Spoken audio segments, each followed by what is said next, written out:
Hey everyone, this is Walter, and we're back here for another crazy week of Reddit content. Today we're headed back over to talk about the nice guys, with a slew of new posts. Nice guys are what it sounds like, men who make sure to say how nice they are all the time, especially in fed-up posts and messages. The subreddit requires a virtue claim, which would be calling yourself nice or good or something. Anyway, let's just get into it with nice guys from Reddit. These posts come to us from Reddit Nice Guys. This first one is from someone who hates when people complain about good guys. Question for Reddit. Why is it that when a good guy who has been used, friend-zoned, always the last option, finally reached a breaking point and reacts in a bad way, everyone says he was never a good guy to begin with? No one ever thinks that maybe he wants to find someone that actually cares/loves and appreciates him for who he is? Maybe he is tired and being used, and being the last option, and being friend-zoned for who he genuinely is. But I guess it's easier to say he was never a good guy who genuinely cared than to admit you don't want that good guy, right? It's almost as if good guys aren't human who can react negatively after being treated like shit for so long, right? It's so telling how most people didn't even actually address my actual questions. Who was why are good guys considered assholes once lashes out and react in a bad way after being treated like shit and used? Instead, everyone is trying to tell me that good guys are not good guys.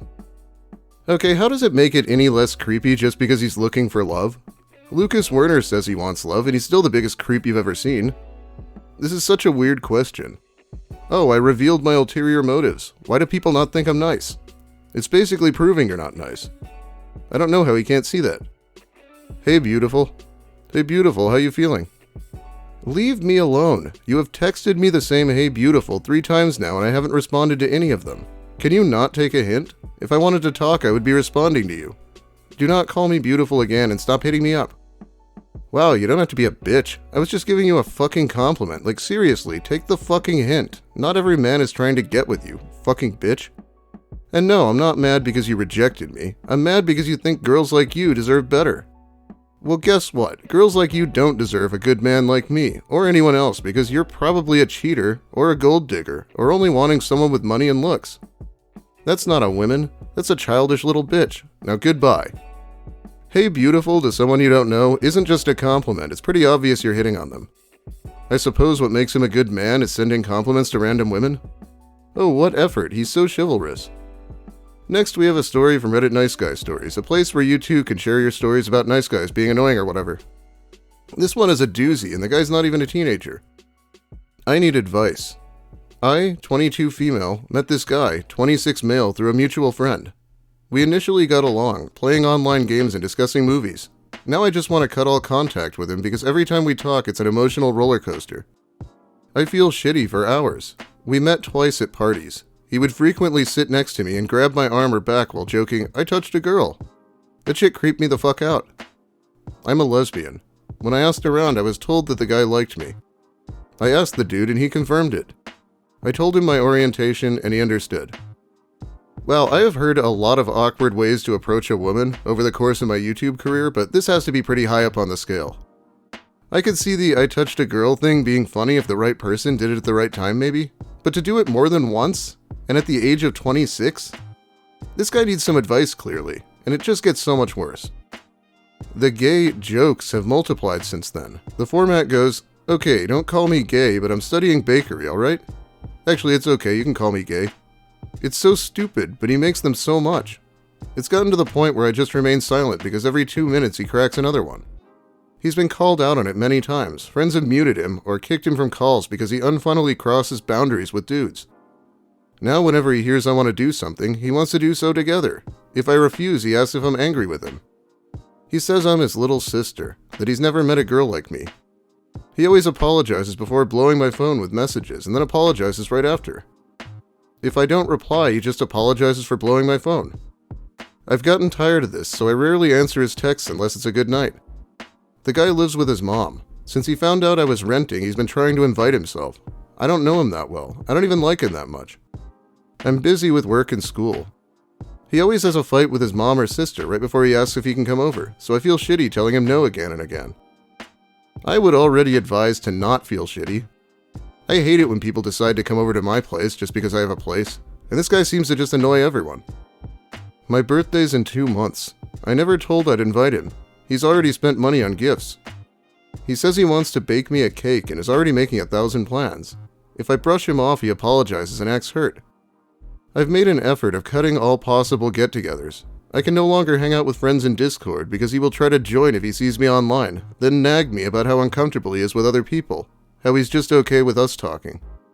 He has just started sending me images of skirts and dresses and asking if he would look good in them. I don't know what to say. I feel very weird about this. I'm not very girly myself. He asked if he could send me images of him trying on outfits since he wants to go shopping with me. I explained I wasn't comfortable with that at all. He says I'm the only person he can talk to this about. I don't know if he's trans.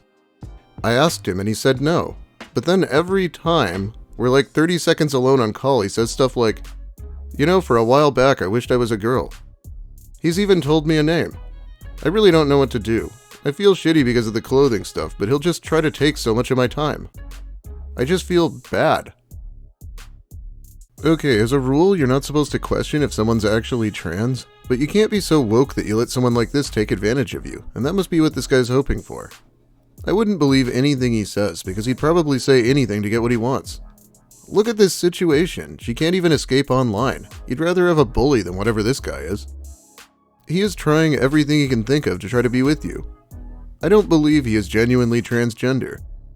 In my opinion, he's just saying that now that he knows you're a lesbian, in the hopes that that will give him a way in. Probably the rows with his family are made up or exaggerated in order to try to guilt trip you into letting him into your home. Your safety and emotional well-being must come first. This guy is as manipulative as fuck, trying anything and everything to try and find an in with you. Please, please, please cut him off completely and let your friends know too, because that will be the next thing he tries, using your friends to get to you. There's like 3 more paragraphs of that comment, but let's move on for now. Why do teenage life suck so much? When I am silent and doing nothing, I am good, but when I present my dreams, goals, and interests to someone, I start being the bad guy for the people I talk to. Why it has to be like that? Today, when I was admiring a girl that I like, after a long time in school ground, she noticed it and shouted at me in the most embarrassing way ever. Like, what the fuck did I do? Whenever I went to her before that, she just leaves like I am not putting in any efforts. I just wanted to make her smile by telling her some jokes. After coming home, I confronted her on a chat and she just said that I am a pervert stalker. Like just 2 months before this thing happened, we talked to each other like best friends. We shared each other's lunch and I gave her her favorite chocolates. But suddenly she changed. She didn't talk to me, treated me like a peasant, just because I showed care and affection? Is that what girls hate? Why shouldn't I care for somebody? When I am saying nothing, I am good, but when I speak up, I am suddenly the bad guy? You know, it does suck being a teen and dealing with this shit, I remember that much. But getting called a pervert stalker by someone who used to be close to him? Obviously this guy must have come on a little bit too strong or something. Some people's big mistake is that they don't see women as people. They are always possible partners. Let it go, man, and just make friends. This sort of stuff will happen naturally if there is attraction there, and if not, hey, you have a friend. Here's a relevant comment with a story. Guys like this always leave shit out. Like for example, I recently broke up with a guy that I went on one date with. I am convinced that his story would be that I was an unappreciative bitch and he bought me flowers and was so thoughtful and thought I was so awesome, but he was wrong, blah blah blah. He won't mention that during this whole time of 1 week and 1 date, he showed up at my work 3 times, once with his daughter that he had me change her diaper. Told my coworker that we were dating, and the 3rd time he showed up was with flowers and pizza that we were going to get on our date that night almost 2 hours later. So he brought the pizza thinking I was minutes from walking out of the workplace and trying to silently pressure me to just start the date there instead of go home and make myself comfortable and prep myself after a long day of work. I proceeded to tell him that that's not what we agreed on and that I wanted to go home for my comfort, and he started to say how I didn't need to get prettied up for him. Ignoring that I said I would be comfortable in making myself presentable for a date and not straight out of work, no makeup, hair frizzy, in work clothes sweating. I then texted him after he left that he crossed my boundaries, that I had made very clear not to show up at my work anymore, for him to tell me that he didn't cross any of my boundaries. So I canceled the date and decided not to see him anymore, for him to text me that we really have something special and that he wants to make sure things work out and blah blah blah. Putting me on a pedestal, everything was just red flag central. I am convinced that his version of the story will be very different because men like this don't understand that there is such a thing as too much. Yeah, sounds like he only wanted things done exactly his way. This just isn't how a relationship should work.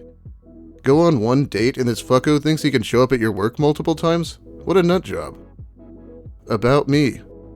My authenticity tends to intimidate. I am an intellectual. I find most to lack depth. They are boring, mindless, drab, and banal. When I'm not at work, I'm at the gym, 7 days a week. Prefer monogamy, but have evolved to adapt to a non-monogamous world. I am the good guy with an edge. I'm a real nerd about. Simply blessed with genes that provided me with a formidable intellect. Even those with advanced degrees seem to have trouble keeping up with me. Truth. Man, I hate this guy. The good guy with an edge. He's about 2 seconds away from posting Joker memes, probably. Sounds like a very stable genius. It's funny he says he finds most people boring considering all he does is work and go to the gym. So intellectual, he ignored the writing prompt and just went off on one rambling about how smart he is. Cringe.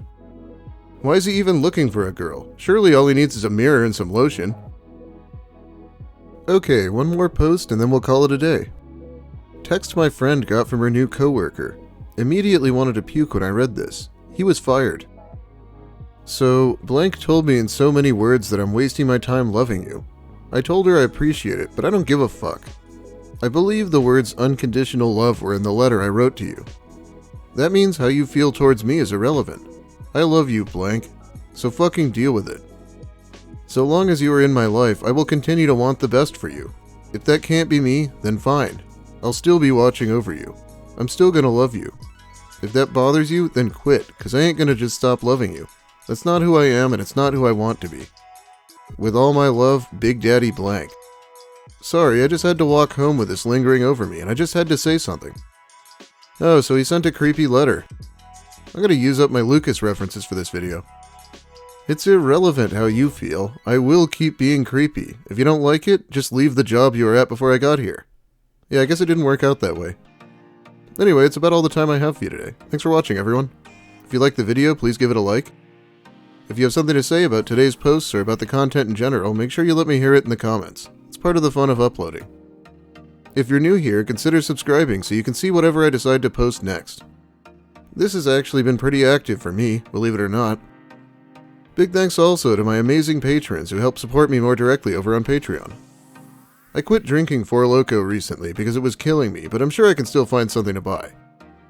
Jimmo, Ennui Blue, Levon, Maxo11X, MDB 3000, Chris Sturman, Bumbus McDunga, Alberto 2001, Amanda Gillies, Bethy Williams, Big Mike Shirley, Cacti Lady Wither, Cho, Daniel Della Penna, Don Smith, Deborah Douglas, Leanne Summers, Ouroboros, Sammy, Sandyman, V stands for, Wernology, William Ash, Psychic Kumquat, Alex Anakin, Alan Fang, Knit1 Code 2, Lil Spoon, Ms. Mayhem, Francois Tremblay, and Petulant Panda. Thanks again so much, it obviously really helps me out. I'll be back soon with a few more things I actually have planned, so I'll see you then. Have a great day, everyone, and try not to be such a creep that you get fired.